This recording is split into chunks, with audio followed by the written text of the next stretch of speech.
Hello, comrades, and welcome to the LHC. Long live the glorious Players' Revolution. I'm joined here by Comrade Hugh. Hey, Hugh. Hi. And we're talking I'd about... say something better, but I'm just laughing. We're joined to talk about Sword Art Online, the first arc, which is generally called either just the Sword Art Online arc, because it's where everyone's playing Sword Art Online, or the Ironclad arc, where Kirito, our plucky bourgeois hero, is trapped in Ironclad, where he must... With only a small loan of $1 million Yes, from with his beta testing. With a small loan of his beta experience, he manages to... become president. Yeah, become quite a high-level player. Yeah. Okay, so I'm going to put aside the major theme of last episode, which is that Sword Art Online is a terrible, terrible game. I'm just going to put that away now.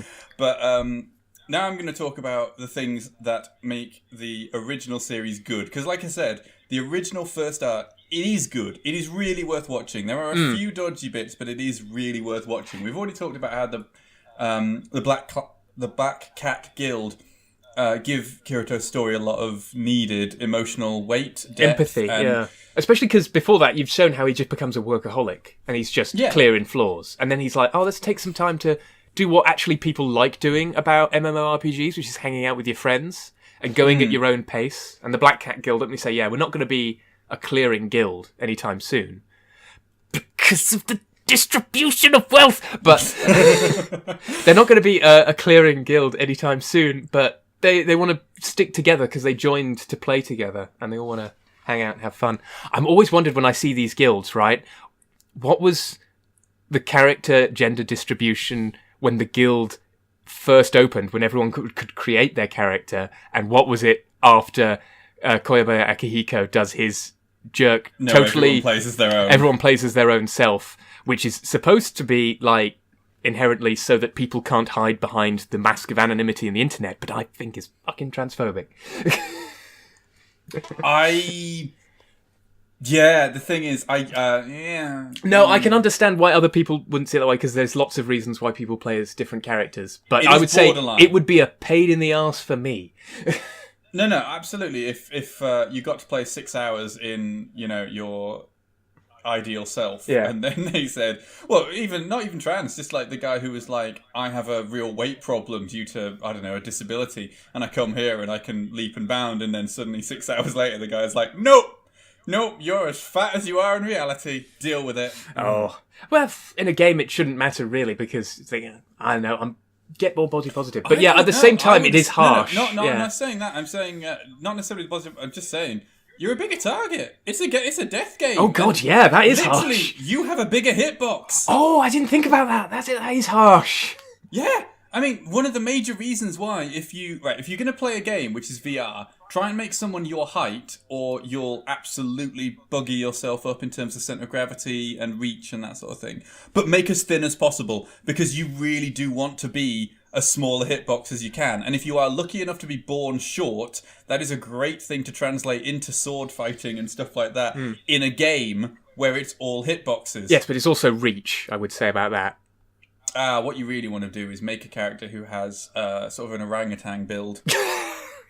Okay, this is getting weird and off topic even for us. Yes, but absolutely. But the important thing is, the Black Cat Guild, the important thing was to say, like, yes, you see him that was an excellent hanging out. Yeah, but it's important because you see Kirito doing regular MMO stuff, which is hanging out with your friends and clearing it at your own pace. You're not like at the forefront raiding every time, which is what those floor bosses essentially are. Before we even really had much of a word for it, I'm sure raids were around back then, but they don't call them raid bosses. But that's what they clearly are. Everyone needs to group together and fight as a group, unless you're Kirito. Well, that's the thing is like. So, there's a few plot holes in Sword Art, the original arc anyway. There's not actually as many as when we get onto the later arcs.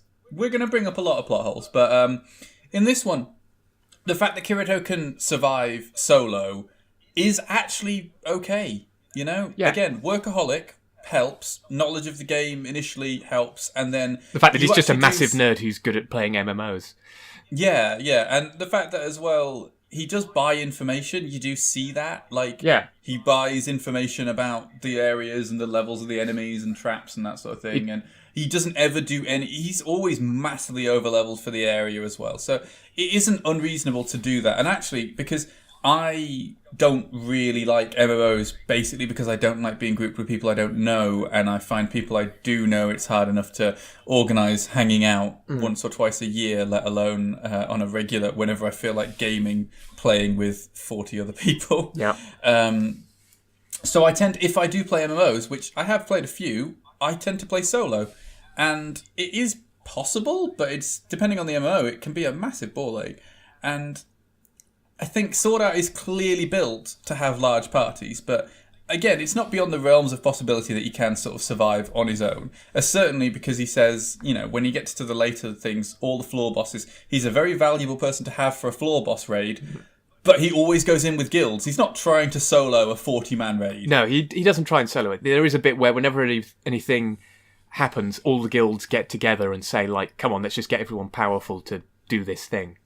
Yeah, and it's reasonable. But so going a bit back again, the stuff I really like is how people react to this world sort of stuff. Because actually, what I think is a bit interesting is that, so Kirito's, I can completely understand people who go off and do that, and I can understand sort of Asuna's thing as well, of I'm going to join a big group, and I can also understand the army. So I find the army sort of the most psychologically normal, really, in that what we're going to do is we're going to all go around in a massive group, and we won't get much gains, but we will force of numbers keep everyone alive, and we'll try and keep our membership high so that we can keep doing all of this work together, you know.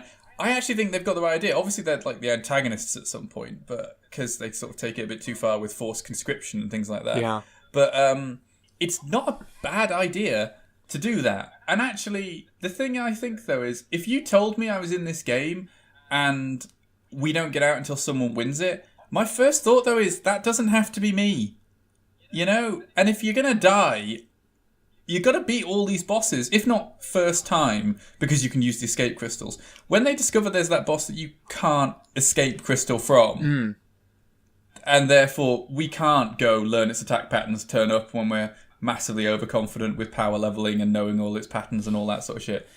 If you can't really necessarily always do that, you know that the real world knows what's going on.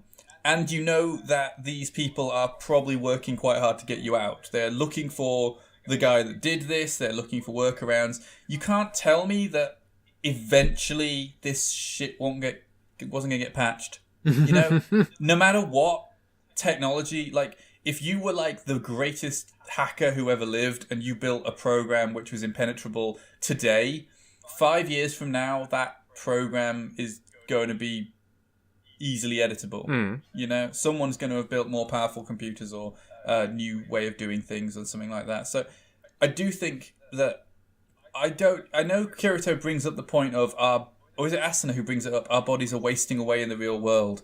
I do understand that, but I just think I would not play. I'd stay in the sounds. I can't imagine any real reason to go out and do that apart from, you know how they say, oh, you need money to like pay for the inns. There isn't a rate of inflation, so stay on the first floor. There are kids, you know, there is like an orphanage for like the kids who definitely I'm fully can't. aware. Yeah, no, I'm fully aware that that was a nice plot point, that there's someone running an orphanage, and I'm like, yeah, it seems legit. Or do you know what? I'll be a merchant, you know, I'll just buy and sell stuff. That's also fine if you can get any actual work for that. But I do think that of those 10,000 people, the majority would just think, this isn't worth dying over. Somebody else will fix it. It's somebody else's problem thing. And I think they don't really go into that in Sword Art. And I do think that is sort of the most common human nature. Maybe I just think that because it's what I would do. But yeah, I can't imagine playing it, not with the stakes that high. Oh yeah, I couldn't. No, I think you and I would I think we'd probably either just form a guild and only stay in areas we were like killing everything in one hit and doing a few hours work a day in order to afford our rent/food costs. And that's about it. So, but one thing that always is a bit notable is that everyone joins Laughing Coffin and murders people. Yeah, the fact that that anybody joins Laughing Coffin and murders people. Apparently there were more than one PK guild, but Laughing Coffin is the only one that's mentioned by name that gets any sort of notoriety. And that whole PK guild, especially because it was like you're just killing everyone. As soon as I heard, even if you were saying like, oh yeah, you and I are going to work as a team and we're going to go out and earn a small amount and everything, the minute there's a guild that just murders you outside and takes your stuff, like, why would you ever leave the town? Yeah, you'd be too damn scared, yeah. And as soon as you found out about that thing of people like forcing you to accept duels against your will by manipulating the system settings or making you like touch it while you're unconscious and things like that. Ugh. Yeah, I remember that. That's fucked up. Oh yeah. You just wouldn't leave the bloody house. Yeah. Like, it was absolutely, really would give you a breakdown. I really do think. Mm-hmm. And yeah, the fact that there are people who are just like, yeah, I've decided to murder people. The thing is, I genuinely do think that would happen. Because if you think about what the anonymity gives trolls, all of the stuff that they do, horrible threats, but not just threats, like releasing people's addresses or sending stuff to people's workplaces. Or calling in the SWAT team. Yeah, all of that sort of stuff. Like, when you've got the anonymity that you think you're not going to get punished and there's going to be no repercussions for it, and you've dehumanized people to the point where you don't even see them as actual people anymore. Yeah, and certainly I don't like to be, assuming or stereotyping or anything, but the hardcore MMO crowd might be more prone to that than maybe other parts of society. And that's not necessarily because I'm disparaging them as people or anything. It's because if your main hobby is interacting with people and something with empathy, it's going to be harder to do that than if your main hobby is staying at home and looking at pixelated things where everyone is online and everyone is just a series of pixels. Mm-hmm. So, what about Kirito's relationship with Asuna then? I actually like that as well. I think it's sort of natural enough that I actually think it worked as a romance. But the major problem I felt about Sword Art is that it's 13 episodes. It's really quite short. And there's a few things... See, I watched the series before I read the novels, and now I've read the novels, I actually realise, oh god, it's even shorter than that. Well, the first series it's always a bit 2 novels. It's always a bit weird, yeah, because, the first series is 2 novels. One novel is literally from the start to when Kirito beats the game with nothing in between, and all the, Black Cat Guild and all that stuff is in another novel, and they actually released another version of the novel which integrates that all into one big actual novel size rather than light novel sized novel. Oh right, I didn't know that. Yeah, I forget what it's called, but yeah, it's basically the novelization of the TV series then, because the TV series did that. Essentially, amalgamates the two. So, even then, it still feels really fast, doesn't it? Because it has to really skip through 2 years worth of stuff that happens. And I know that they've done, was it Progressional or whatever it's called? Progressive, where they're doing I've not actually read it, but apparently Progressive is when they're doing and here's what happened sort of piece by piece as we went through it.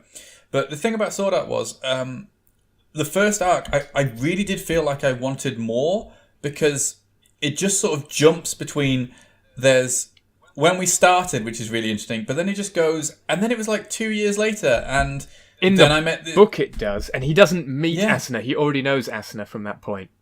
Yeah, and it's just a case of... And then 2 years later, you know that girl? That one I've known for a while now? Yeah, we got together. Yeah, and, it's kind of... Then, you know that guy? The guy that we've basically been working for this whole, time-skipped period? Yeah, turns out he's evil. And then I beat him and the book was over. Yeah, the book is kind of weird about that, isn't it? The TV series makes a lot more sense. Because it's let's take time learning about Asuna. He actually meets Asuna when they try and beat the first floor boss. Then later, when he becomes much more of a solo thing, post the whole cat situation, she meanwhile becomes an important person in her guild, and it all sort of meshes up, and she sort of constantly has to drag him to do cooperative stuff with everybody. Yeah. So what I think is quite interesting is that the first series does have this like really rushed feeling to it. So the first arc, where it's just, when I first watched it, I kind of assumed that like a lot of series, it had only been given like 13 episodes and that was the rush. Because, you know, the amount of times that we've watched something and it seems like it's got a real potential and it's really good, but because it's got 13 episodes, like the last couple of episodes are them just going, oh my god, then we need a conclusion and then it was over. Yep. And it does feel a bit like that with Sword Art. It's like, it feels like whoever wrote it, when I hadn't read the books and I didn't even know what happened in them, it felt like the person who wrote it wanted to do like a big 26 or 52 episode, like huge thing where all these characters came together and there was, you know, up and down and going through each of the levels, not necessarily every single one, but certainly, you know, periodic time skips of maybe a month or so as new and interesting things were introduced. And instead, what you get is them just having to go, but we needed to end it, so we ended it.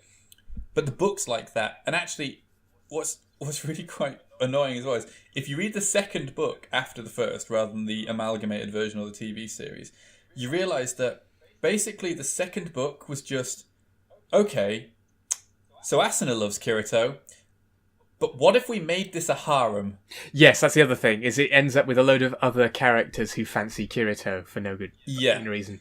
So the 4 episodes are... So, yeah, there's 4 stories in the second book, and all of them are basically the introduction of a woman to love Kirito secretly, and then not tell him, and then finds out he likes Asuna. And this is when it really starts to feel like the other isekai that get built up.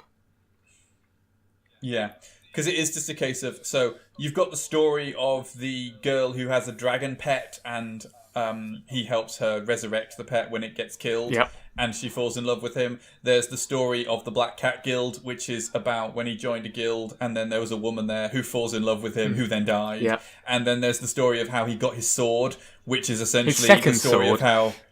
Oh, sorry, his second sword. He got one of his iconic swords, and it was basically that he hung out with a female smith who fell in love with him, and now he has a sword and she's in love with him. And then just as she's about to confess, like, Asuna turns up and he goes, oh, I guess Asuna has dibs. Oh, well. Yeah. I'll just love him from afar. I don't actually remember what the fourth one was. Isn't that where it explains how Kirito and Asuna go and have wonderful married life, and they buy a cottage in the... My goodness, by the lake, and then they meet a girl and adopt her as their daughter. Okay, I will say a lot of nice things. In theory, I'll say a lot of nice things about Sword Art Arc 1, apart from, 1, the game is bloody stupid, and 2, it feels rushed. But genuinely, I watched it and I thought, that was so good. You know, it really is. Absolutely recommend it to other people. But there's one thing that can die in a fire, and that's Yui. Not Yui, the actual character as a person, because there's nothing wrong with her as a person. The problem is how she acts as simply a wish fulfillment for Kirito and Asuna to essentially have this sort of marriage where they also have like a kid. And this whole arc is horrific. It's awful. Like, I absolutely loved the whole thing of like, and then Asuna and I got together and we got married and decided to take a bit of time off, so we bought a cottage and we went and like had time off being a couple together. That's fine. And that's great, except you don't then need them to immediately like have a surrogate baby figure who calls them mummy and daddy in the creepiest way. Yeah. It's just horrifically creepy. And also, this is as well, this like tiny little girl who ends up being a tiny little fairy in a corset. Like, it's just all kinds of awful. Yeah. It's just absolutely horrendous. And it's just... But that's what they love. That's what the nerds who buy the thing love. No, they all really love Yui. I know, I might be in the minority here, but I hate that Yui even exists. And I remember thinking, like, at the end of the first arc, like, okay, I really enjoyed that. I could do without that one episode where they found some random weird program that ends up being their kid in the forest. But, you know, it was only one episode, and it actually didn't have it in the ending. So they're probably not going to do much with that going forward. little did I know, it's because the ending is written first, because the ending was in the first book, and she was introduced in the second book. Yep. So, no, Yui being... Again, it's part of the problem of it being 2 books mashed together, is that all the stuff that happens at the end of the first book has to ignore every character that's introduced in the second. So... Yeah. It's kind if you had actually written this in order chronologically, you would have had maybe some interactions with some of the randoms that are, the women who fall in love with him, including, stupidly, Yui. Who I still count as a woman who randomly falls in love with him. Do you think so? Who calls him daddy instead. I do think that that's the thing that we're all thinking why it's so creepy, isn't it? It's because it's basically, she's not really his child. She's another woman for him to possess by having this massive emotional demand of him. And not demand, but, basically falling in love with him and, basically fancying him, but in a different way, in a way that other people do fetishize as, a sexual thing. But I don't want to talk, even though, I am not as huge a fan of sword arts as you are, I don't want to spend this whole second episode saying nothing but bad things. What about the murder mystery story? I liked it. It was well done. I did think it was. Could you go over it for us? Because that's the thing. Yeah. What's great about it? Okay, so what was quite good about the murder mystery? So it's essentially they find out that someone's been killed whilst in the game in a safe area where you shouldn't be able to be PK'd. Yeah. Yeah, exactly. And it's this whole working out how people are actually doing it, and Was this the one where they actually pressed accept duel when they were asleep? Is that the one? I generally don't know. I don't think it was, because this was the one, isn't it, where they made them just disappear somewhere else? Oh, Dan, I was really hoping you'd know because I don't remember it. I just remember there being a murder mystery sequence and it being quite good. No, it was. But we can look it up. We can look it up and do it next thing. Yes. No, we'll mention it next time. But yeah. But this is the thing, is because that book, with all the extra stories in, was written later, you can tell they're better, because as they appear... Because essentially, the first book is the very beginning and the very end. And everything else is in the middle. And you can tell that first one was written first, because Sword Art Online starts off, okay, and then ends, okay, and the middle's actually really good. For the most part. It is. Apart from you. Yeah, apart from you. But then when it gets to the end, it's just another weird fight about how awesome Kirito is. And everything. Yeah. It's sort of oh no, he's awesome. Let's at least give Asuna something to do. Let's have Asuna save Kirito from a obvious murderer. I know. And then of course it turns out that the leader of they're called the Blood Knights, aren't they, or something? The Knights? The Knights of Blood? So. Crimson Knights. The Crimson Knights. Which is Asuna's guild. The leader of that turns out to be Koiba Akihiko. I do confess, we probably both should have rewatched all of Sword Art. I assumed you were doing it, because I didn't think I'd have to do so much of the remembering. Oh, I'm trying. I've read all the books and I've watched the series twice, but it doesn't necessarily mean I remember it. That's interesting, because I was talking last season about how memorable it was. This series came out 7 years ago. Yeah, okay? 7 years ago, yeah. But yeah, so it gave Asuna vaguely something to do. And do they team up to beat Akihiko right at the end? Because he's basically the guy with the absurd paladin thing, which I do get the feeling that in the original book, Akihiko, the guy who actually invented Ironclad and who traps everyone in there, was meant to be more of a bastard than it turns out he secretly was in retcons in later books. Oh, he's constantly retconned as nicer and nicer every bloody time we see something. Yeah. It's going to turn out that he was actually doing it to research a cure for orphaned puppies in the next book, isn't it? That's what it feels like, because there's all sorts of stuff. It's ooh, he secretly put this in there and it would allow him to do this. And he gave everyone the open source ability to make whatever virtual world they want. How lovely. Still can't pick your actual gender. You can have different body forms this time, but you still can't switch your gender in anything made with his open thing. Just saying that. And other than ones where, no, actually, even when adult stuff's enabled, you could still rig it to connect to the various bits. Well, no, there's no cross-map the nerve. There's no reason to mess around with that. Like, there's other things that you could do it. It's like, but why mess around and not allow people? It's the thing. It's like, there's, especially when the argument was always about like, oh, you've got to have a body similar to your actual body, otherwise it causes bad feedback. And then it's like, oh no, in later ones with for everything, you can be as big or as small as you want or what have you. In fact, the Gun Gale Online anime has that whole thing about a tall girl who feels awkward in her tallness wanting to be a small cute girl, so she goes onto Gun Gale and plays as a small cute girl.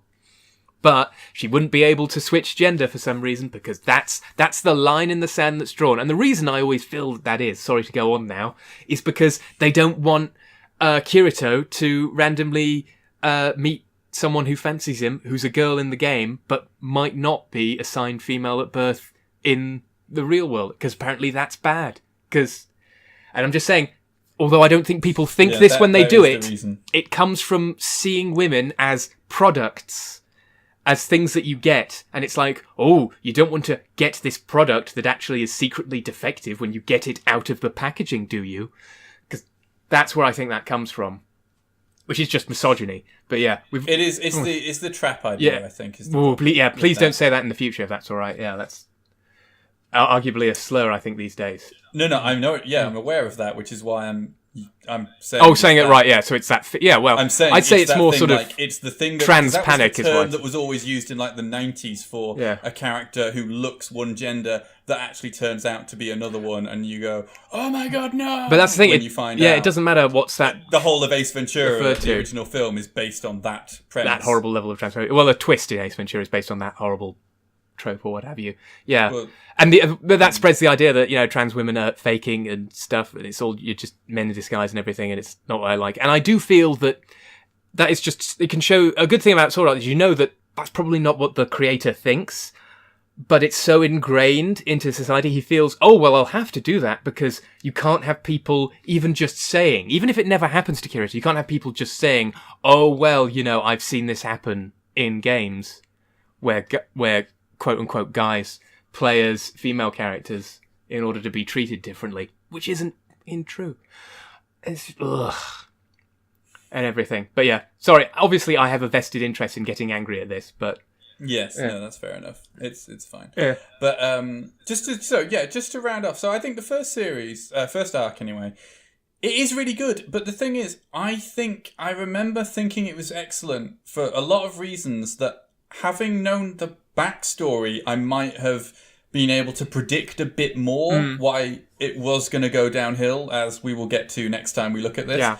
Because the thing about it was, all the stuff that was really good, and I felt was needing... It felt like the bad things were either that it was sort of thrown together, but then they'd abandoned it. Like the Yui thing, the fact that they moved on from Yui and she wasn't in it again, I liked, because it meant that it did seem like they were moving away from that thing I didn't enjoy. And again, it was this thing of, it's a bit rushed, but that's probably because they didn't get enough episodes, or they hadn't got the budget to do a longer series or whatever. And then when you find out that actually it's really just trying to do a faithful adaptation of these two books mashed together. And then they even fleshed that out even more, because I don't remember the murder mystery being in the books. I think that was in there. And actually, having read the books, most of the quality comes from whoever did the adaptation, I think. It was a really excellent adaptation. Well, yeah, that's true. I think the acting is incredibly good. Kirito, for like all of his occasional meh, he has this good deadpan delivery for when he's doing anything other than being like, oh, I'm ultra swordsman-y, and a good sort of way of kicking his voice into high gear for that. I think that's a very impressive level of acting. And yeah, the thing that drew me to watch Sword Art from the beginning was just seeing all this very nicely animated action. It's really good animation. Very pretty. It holds up. It still holds up. It still holds up just 7 years later, which a lot of things don't. Yeah, no, we've done quite a bit of rewatching older things, and yeah, a lot of the time you are just like, wow, that's cheap looking now, and it was probably breaking their bank to put that in back when it was made. But no, I think the series really was like very, very well made and a great adaptation. And I think the only thing I'd say that was actually the big sort of problem was that it's a faithful adaptation.